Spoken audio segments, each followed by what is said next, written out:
ভারতীয় মুসলিমদের জন্য তাদের দ্বিতীয় গুরুত্বপূর্ণ কাজ হলো বর্তমান সময়ে দাঁড়িয়ে তার প্রতিবেশী হিন্দু ভাইদের বিশ্বাস অর্জন করা।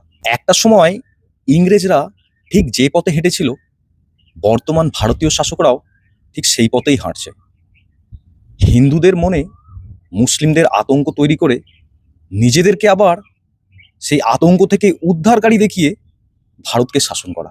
এটাই হলো ব্রিটিশদের সেই চিরাচরিত ডিভাইড অ্যান্ড রুল পলিসি, যেটা এখন বর্তমান দিনে দাঁড়িয়ে ভারতীয় শাসকরাও পুরো দমে চালিয়ে যাচ্ছে। ব্রিটিশরা তো তাও বহিরাগত ছিল বলে তাদের কাজের মাধ্যমেই পরবর্তীতে স্পষ্ট হয়ে গেছিল যে তারা ভারতের শত্রু, কিন্তু বর্তমান ভারতের শাসকরা তো ভারতীয়ই, তাই তাদের তৈরি করা বিদ্বেষ মুছে ফেলা অতটাও সহজ হবে না।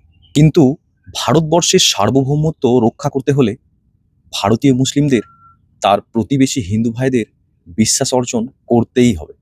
তাই সেই বিশ্বাস অর্জন করার জন্য শিক্ষার প্রয়োজন, শিক্ষিত আলোচনার প্রয়োজন। কিছু না জেনে না বুঝে তাদের সাথে সোশ্যাল মিডিয়ায় যদি তর্ক করা হয়, তবে তাতে করে বিদ্বেষ বাড়বে, চাই কমবে না। শেষে আমিও আপনাদের একটা আশা দিয়েই শেষ করব। যদি আপনারা জ্ঞানের পথে থাকেন, ভালো শিক্ষা অর্জন করেন, তাহলে হয়তো এই সমাজের বুক থেকেই ওমর, হামজা বা খালিদ বিন ওয়ালিদের মতো দৃঢ় চরিত্রের মানুষের আগমন হবে, যারা এই সমাজের বুক থেকে মিথ্যেকে চিরতরে মুছে ফেলবে আর সত্যের আলো ফুটিয়ে তুলবে। কারণ আল্লাহ রসুল পাঠানো বন্ধ করেছেন, কিন্তু ভালো মানুষের আর আগমন হবে না এটা কিন্তু কোথাও বলেননি।